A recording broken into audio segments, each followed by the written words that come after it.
Bonjour à toutes et à tous et bienvenue sur le podcast de Glow Up, l'accélérateur de talents féminins qui met à l'honneur les femmes qui entreprennent sur la région toulousaine. Nous sommes Maëlys et Justine, membres de la team Glow Up, et nous interviewons des femmes inspirantes et audacieuses. Chez Glow Up, nous avons une mission, vous aider dans vos démarches et vous soutenir dans vos projets à travers des formations et événements réseautage. En reconversion professionnelle pour certaines, jeunes mamans pour d'autres ou encore à la sortie de leurs études, elles ont tout un point commun, la volonté d'entreprendre et de faire de leur passion leur métier à temps plein. Dans ce podcast, vous retrouverez des témoignages, des conseils et des informations essentielles pour entreprendre. Nos invités vous parlent de leurs expériences, de leurs difficultés et de leurs méthodes pour réussir à développer leurs projets professionnels et personnels.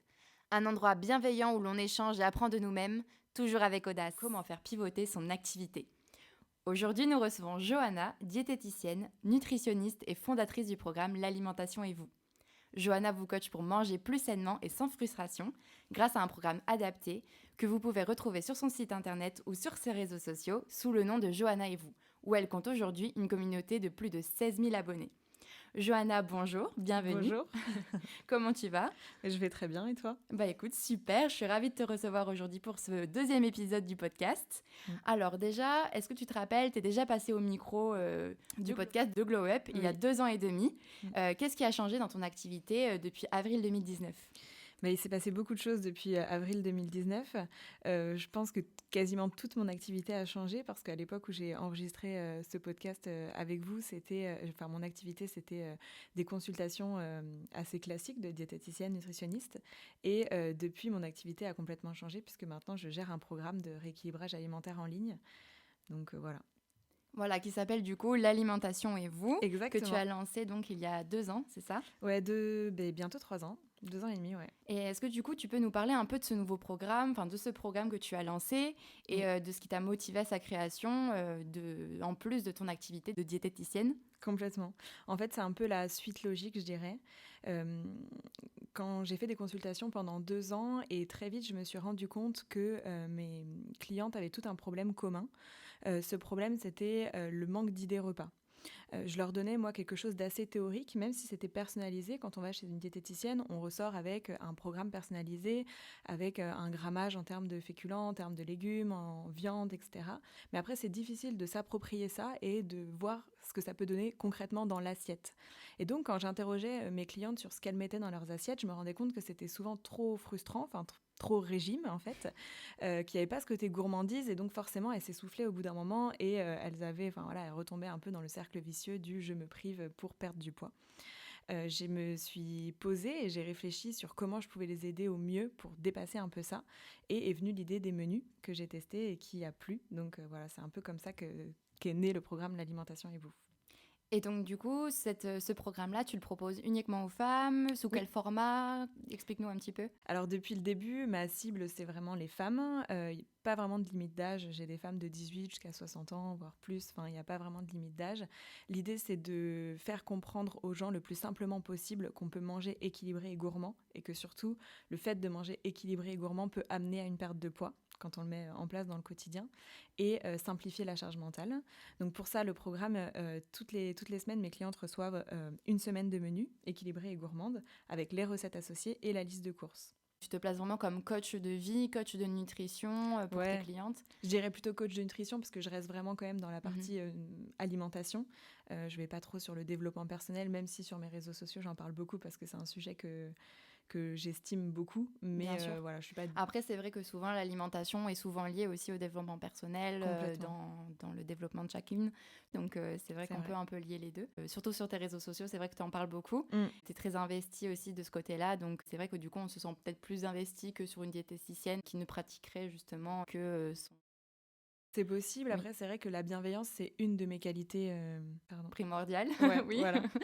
C'est vraiment une de mes qualités, de mes valeurs, je dirais, la bienveillance. Je déteste qu'on me juge, donc j'estime que j'ai pas à juger les autres. Et l'alimentation, ça touche, comme tu le dis, beaucoup à l'estime de soi, à ce qu'on peut ressentir au plus profond de soi. Et donc voilà, chacun est légitime de ressentir ce qu'il ressent en fait. Et donc le développement de ce nouveau projet, il a forcément dû te mettre à l'épreuve de nouveaux challenges, de nouveaux défis. Explique-nous un petit peu les défis auxquels tu as dû faire face dans ce développement de ce projet.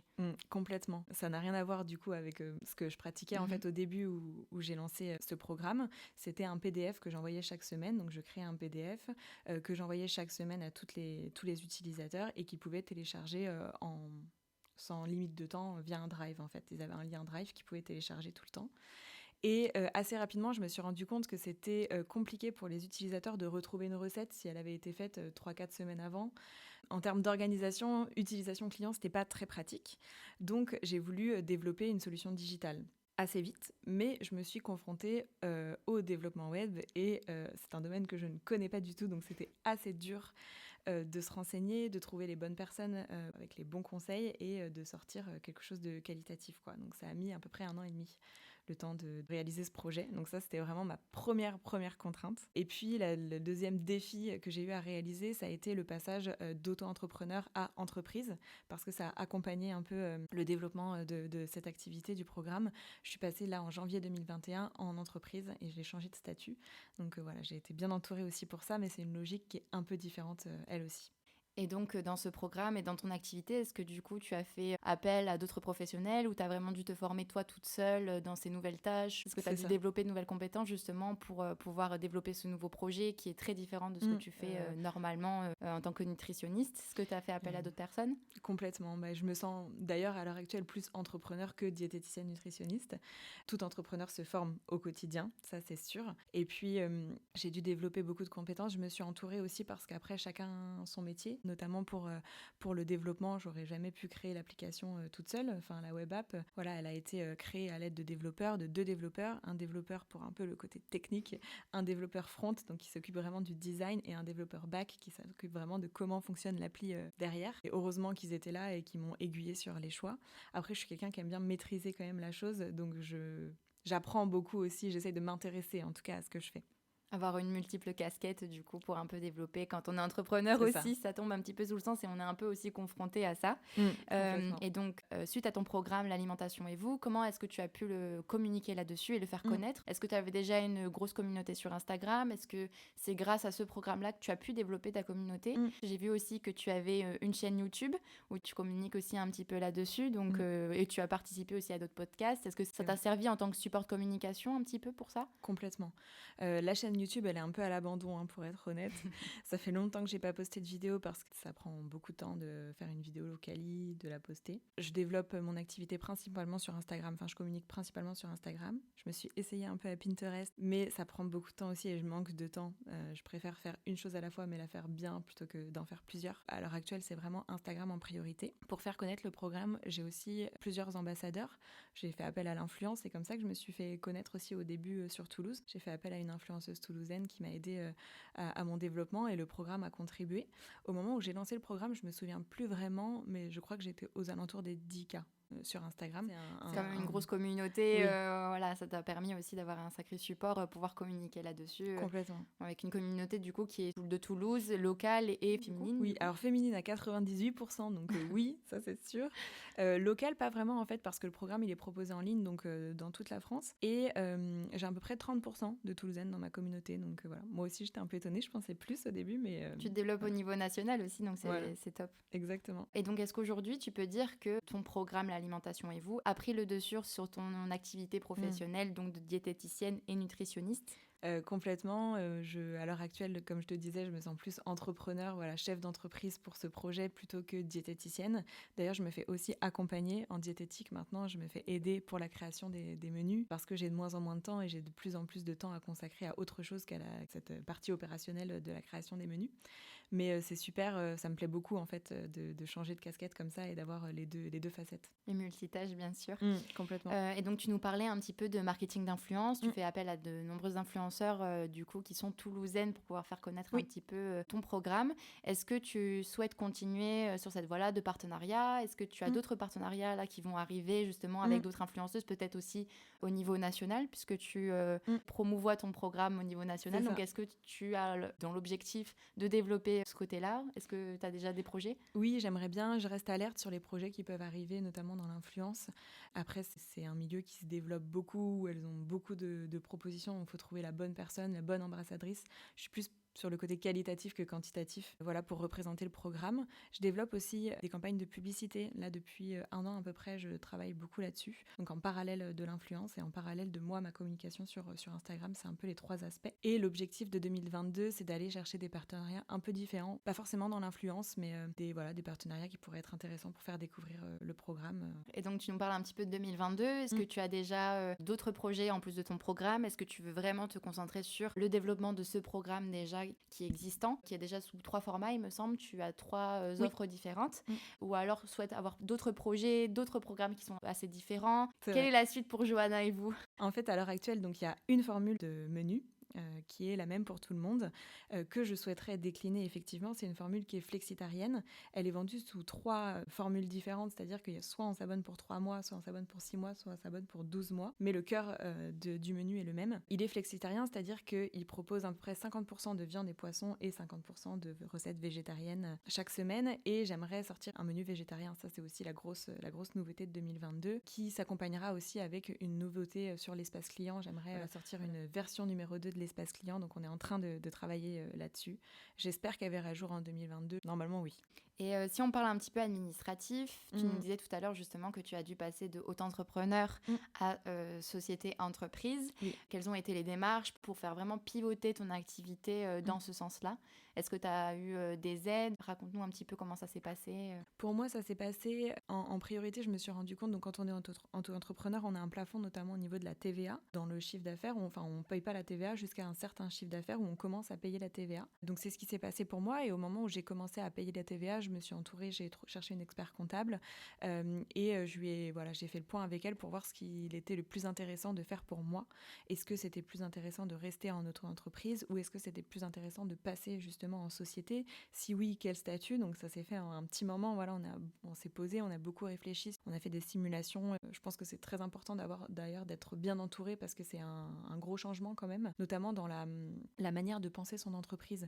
Quand on est auto-entrepreneur, on a un peu moins besoin de fonctionner en avance. C'est vrai que maintenant, voilà, je suis obligée de faire un business plan, de répartir mes budgets 1 an à l'avance, tout ça.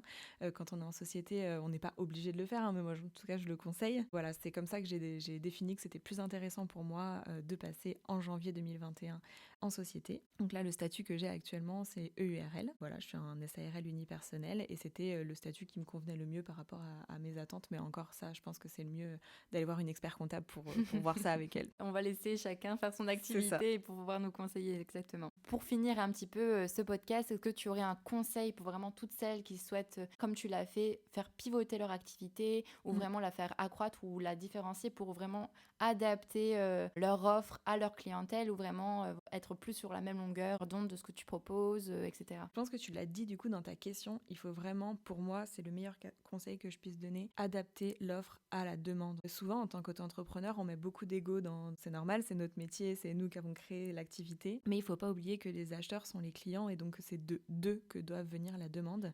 Pour la petite histoire, moi, si j'ai créé des menus, c'est parce qu'on m'a demandé et j'ai vu que c'était quelque chose qui était demandé. À la base, je disais non, jamais je créerais de menus parce que je voulais que les gens soient autonomes. Je pensais que c'est ce qui était bien pour eux. Enfin, c'est ce que j'imaginais être bien pour eux. En tant que diététicienne, je me disais il faut qu'ils deviennent autonomes, il faut qu'ils gèrent tout seuls. Donc, je ne créerai pas de menus, je leur simplifierai pas la tâche.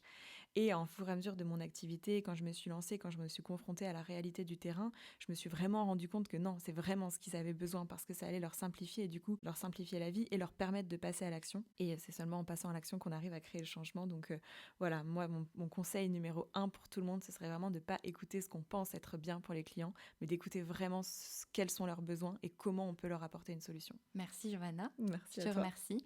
On arrive à la fin de cet épisode, donc je te remercie surtout d'avoir partagé ton expérience avec nous aujourd'hui. Merci à vous qui écoutez ce podcast. On se dit à très bientôt pour un prochain épisode de You Glow Girl. En attendant, vous pouvez aller suivre Glow Up sur nos réseaux sociaux et vous pouvez également aller retrouver Johanna sur ses réseaux sociaux et son site internet Johanna et vous. On vous embrasse et n'oubliez pas que vous êtes toutes des femmes ambitieuses et pleines d'audace.